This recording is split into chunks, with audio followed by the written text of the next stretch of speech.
هغه حافظ ما چې د لاس ونیوی دا یې راته ذکر کړه چې زه د فلاني شهید زوی یم زما روژه وه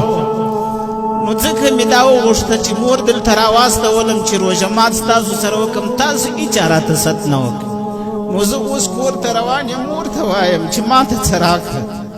ما روژه مات نه دی کړی او ستاسو د مسجد والا څه به شکایت هم خپلې مور ته کوم چې په دې مسجد کې هر چا چې څوک نیکه و هغه لمسی مخ ته کښېنولی و چې څوک ورور و هغه ورور بغل ته کښېنولی و چې څوک پلار و هغه زوی بغل ته کښېنولی و خو زما پلار شهید و نو ځکه چا بغل ته نه کښېنولم که زما پلار ژوندی وای شهید سوی نه وای نو هغه به زه خپل بغل ته داسې کښېنولی وای وای ما ورسره وژړل ژاړه ماشومه د خدای په خاطر باندې مور ته که شکایت وکړې دا دومره درنه خبر نه ده ژر مې پیسې پر راوکښې وای مال دا واخه ژاړه مه داسې نه د الله قهر په جوش کې راشي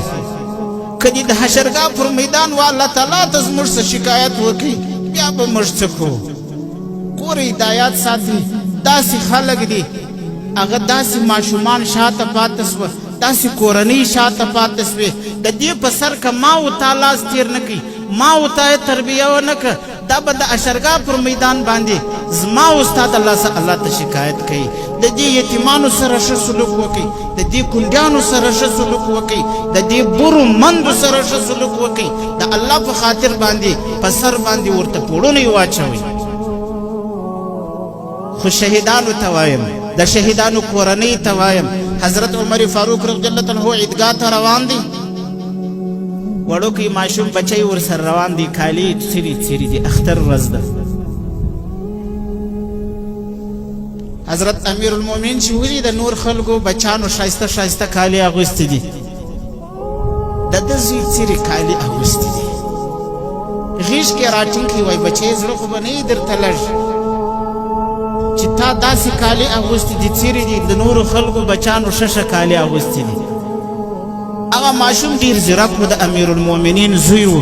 هغه ورته یې پلاره زړه ولې راته لږېږي دی که نوي کالي لري خو بیا داسې پلار نه لري داسې پلار نه لري موږ د شهیدانو بچانو ته وایو چې که د خلکو په کورو کې نوي کالي سته که د خلکو په کورو کې پیسې سته که د خلکو په کورو کې نوي کپړې سته که د خلکو په کورو کې هغه داسې خلک سته چې پلرونه لري